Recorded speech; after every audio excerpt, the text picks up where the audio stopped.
السلام عليكم ورحمة الله وبركاته. بسم الله الحمد لله رب العالمين الذي جعل من البشر نسبا وصهرا ثم الصلاة والسلام على أشرف الأنبياء والمرسلين وعلى آله وأصحابه أجمعين أما بعد. رب اشرح لي صدري ويسر لي أمري واحلل عقدة من لساني يفقه قولي.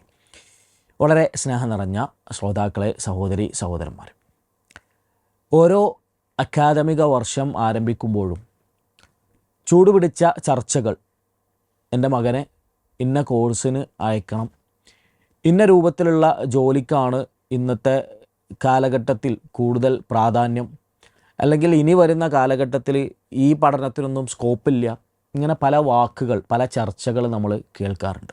യഥാർത്ഥത്തിൽ ഈ ചർച്ചകളെല്ലാം കേന്ദ്രീകരിക്കപ്പെടുന്നത് നല്ല ഒരു ജോലിയെ സ്വപ്നം കണ്ടുകൊണ്ടാണ്.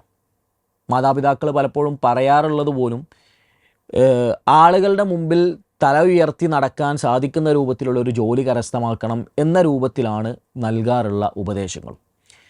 എന്നാൽ ഒരു സത്യവിശ്വാസിയെ സംബന്ധിച്ചിടത്തോളം അവൻ്റെ പഠനവും അവൻ്റെ ജീവിതവും എല്ലാം യഥാർത്ഥത്തിൽ അള്ളാഹു സുബ്ഹാനഹു വ തആലയുടെ വജ്ഹ് ഉദ്ദേശിച്ചുകൊണ്ട് ആകണം. ഏത് പഠനം പഠിക്കുകയാണെങ്കിലും കേവലം ദുനിയാവുമായി മാത്രം അതിനെ തുലനം ചെയ്തുകൊണ്ട്, അല്ലെങ്കിൽ ദുനിയാവുമായി മാത്രം അതിനെ കണക്റ്റ് ചെയ്തുകൊണ്ടുള്ള ഒരു പഠനമല്ല ഒരു സത്യവിശ്വാസിക്ക് വേണ്ടത്. ഒരു ഡോക്ടർ ആവാൻ വേണ്ടി പഠിക്കുകയാണെങ്കിൽ പോലും അവന് നൽകേണ്ട ഉപദേശം അല്ലാഹു സുബ്ഹാനഹു വ തആല പറയുന്നു, വമൻ അഹ്യാഹ ഫകഅന്നമാ അഹ്യന്നാസ ജമീഅൻ. ഒരു മനുഷ്യന് ജീവൻ നൽകുകയാണെങ്കിൽ അവൻ ഭൂലോകത്തുള്ള എല്ലാ മനുഷ്യർക്കും ജീവൻ നൽകുന്നതിന് തുല്യമാണ്. അതുകൊണ്ട് നീ ഡോക്ടർ ആകണം, നീ ആളുകൾക്ക് എന്തെങ്കിലും പ്രയാസം വരുമ്പോൾ അത് പരിഹരിക്കാൻ ഡോക്ടറായിട്ട് ഉണ്ടാകണം എന്ന രൂപത്തിലുള്ള ഒരു ഉപദേശം നൽകുകയാണെങ്കിൽ ആ മകൾ പഠിക്കുന്ന കാലത്തോളം, അവൻ പ്രവർത്തിക്കുന്ന കാലത്തോളം ചെയ്യുന്ന പ്രവർത്തനത്തിൽ അവൻ്റെ ആത്മാർത്ഥതയും നിയ്യത്തും ആ രൂപത്തിലായിരിക്കും. ഒരിക്കലും മറക്കാത്ത ഒരു ഉപദേശമായിരിക്കും അത്. ഇതുപോലെ ഏതൊരു ഫീൽഡിലേക്ക് ജോലിക്ക് വേണ്ടി ഇറങ്ങുകയാണെങ്കിലും നബി സല്ലല്ലാഹു അലൈഹി വസല്ലം പറഞ്ഞ പോലെ മൻ ഇസ്തതഅ മിൻകും അൻ യൻഫഅ അഖാഹു ഫൽയഫഅൽ. നിങ്ങൾക്ക് ആർക്കെങ്കിലും ഒരു സഹോദരനെ സഹായിക്കാൻ സാധിക്കുമെങ്കിൽ അവൻ ചെയ്തു കൊള്ളട്ടെ. ആ ഒരു അർത്ഥത്തിൽ നമ്മൾ പരിശോധിക്കുമ്പം ഏത് പ്രൊഫഷനിലേക്ക് നമ്മൾ ഇറങ്ങുകയാണെങ്കിലും, ഏത് ജോലിക്ക് ഇറങ്ങുകയാണെങ്കിലും നമ്മുടെ ചുറ്റും ജീവിക്കുന്ന ഓരോരുത്തർക്കും അവരെ സഹായിക്കാൻ വേണ്ടി കൂടിയാണ് ഞാൻ ഈ ജോലി ചെയ്യുന്നത് എന്നൊരു നിയ്യത്തോടു കൂടി ഇറങ്ങുകയാണെങ്കിൽ അതും കൂലി കിട്ടുന്ന, പ്രതിഫലം കിട്ടുന്ന ഒരു കർമ്മമായി അള്ളാഹുവിങ്കൽ പരിഗണിക്കപ്പെടുമെന്ന് നമുക്ക് പ്രതീക്ഷിക്കാം. മാത്രമല്ല, ഏത് പഠനം പഠിക്കുകയാണെങ്കിലും അതിൻ്റെ കൂടെ ധാർമ്മികമായ വിദ്യാഭ്യാസം അവർക്ക് കിട്ടിയിട്ടുണ്ട് എന്ന് നമ്മൾ ഉറപ്പുവരുത്തേണ്ടതുണ്ട്. എൻ്റെ മകന് അവന് GK ഇത്ര നല്ല പെർഫോമൻസ് ആണ്, മാത്സ് അവന് വളരെ ഈസിയാണ്, ഇത്ര ഭാഷ അവൻ വളരെ ഫ്ലുവൻ്റായിട്ട് സംസാരിക്കും, അതുപോലെ തന്നെ ഭയങ്കര IQ ആണ് അവന് എന്നൊക്കെ പറയുന്നതിൻ്റെ ഒപ്പം ഖുർആന് അവൻ എത്രത്തോളം ഓതും, അറബി ഭാഷയിൽ അവൻ്റെ കഴിവ് എത്രത്തോളമുണ്ട്, ഇതൊക്കെ ചോദിക്കുമ്പോൾ പലപ്പോഴും പറയാം അത് ഭയങ്കര പ്രയാസമാണ്, അല്ലെങ്കിൽ അതിനൊന്നും സമയം കിട്ടുന്നില്ല. അതിങ്ങനെ ബാക്കിയുള്ള എല്ലാ ഭാഷകളും ബാക്കിയുള്ള എല്ലാ വിഷയങ്ങളും പഠിക്കുന്നത് ഈസി ആവലും ദീനിയായിട്ടുള്ള വിഷയത്തിലേക്ക് വരുമ്പോൾ മാത്രം പ്രയാസമാകുന്നു. അത് നമ്മുടെ പ്രിയോറിറ്റി നൽകുന്നതിനുള്ള വ്യത്യാസമാണ്. യഥാർത്ഥത്തിൽ അല്ലാഹു സുബ്ഹാനഹു വ തആല നൽകുന്ന ഉപദേശം നോക്കൂ. യാ അയ്യുഹല്ലദീന ആമനു ഖൂ അൻഫുസകും വ അഹ്ലീകും നാറ.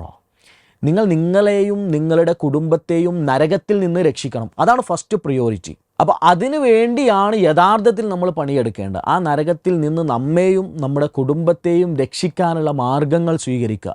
അതിന് വേറെ ഒരു സഹായവും അവിടെ നിന്ന് ലഭിക്കാനില്ല. ഒരാളുടെ മകനാണ്, ഒരാളുടെ മുരീദാണെന്ന് പറഞ്ഞുകൊണ്ടും ഒന്നുകൊണ്ടും അവിടെ രക്ഷപ്പെടാൻ സാധ്യമല്ല എന്നും അല്ലാഹു സുബ്ഹാനഹു വ തആല പറയുന്നുണ്ട്. യൗമ ലാ തംലികു നഫ്സുൻ ലിനഫ്സിൻ ഷൈഅ വൽ അംറു യൗമഇദിൻ ലില്ലാഹ്.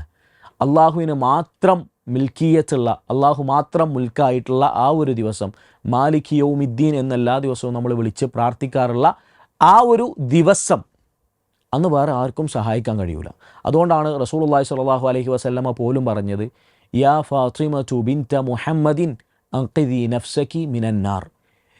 ഫാത്തിമ നബിയുടെ മകളാണ് എന്ന് പറയുന്നതിൻ്റെ പേരിൽ ഒരു പ്രിവിലേജും ഒരു സഹായവും അവിടുന്ന് കിട്ടൂല. മറിച്ച് നിന്നെ നരകത്തിൽ നിന്ന് രക്ഷിക്കാനുള്ള മാർഗം നീ തന്നെ സ്വീകരിച്ചോ എന്ന് റസൂലുള്ളാഹി സ്വല്ലല്ലാഹു അലൈഹി വസല്ലമ മക്കയിലുള്ള ഓരോരുത്തരെ, ഓരോ ജനസമൂഹത്തെ, ഓരോ ഗോത്രത്തെ വിളിച്ച് പറഞ്ഞ അവസാനം സ്വന്തം മകളോട് പോലും ഈ ഒരു വാക്ക് റസൂലുള്ളാഹി സ്വല്ലല്ലാഹു അലൈഹി വസല്ലമ പറയാനുള്ള കാരണം. അതുകൊണ്ട് എല്ലാ സഹോദരന്മാരോടും പറയാനുള്ളത്, നമ്മുടെ ഏറ്റവും ഫസ്റ്റ് പ്രിയോറിറ്റി ആകേണ്ടത് നരകത്തിൽ നിന്ന് രക്ഷപ്പെടുക എന്നുള്ളതാണ്. അതിനപ്പുറത്തേക്ക് അതിലേക്കുള്ള മാർഗങ്ങളായിട്ട് വേണം നമ്മുടെ ഓരോ പഠനങ്ങളും ഓരോ ജോലികളും ഓരോ വർക്കുകളും നമ്മുടെ എല്ലാ വിഷയങ്ങളും അതുമായിട്ട് കണക്ട് ചെയ്യാൻ വേണ്ടി നമ്മൾ ശ്രദ്ധിക്കേണ്ടതുണ്ട്. ബാറക്കല്ലാഹു ഫീക്കും വജസാക്കുമുല്ലാഹു ഖൈറൽ ജസാ വസല്ലല്ലാഹു അലാ റസൂലിന മുഹമ്മദ്. വസ്സലാമു അലൈക്കും വറഹ്മത്തുള്ളാഹി വബറകാതുഹു.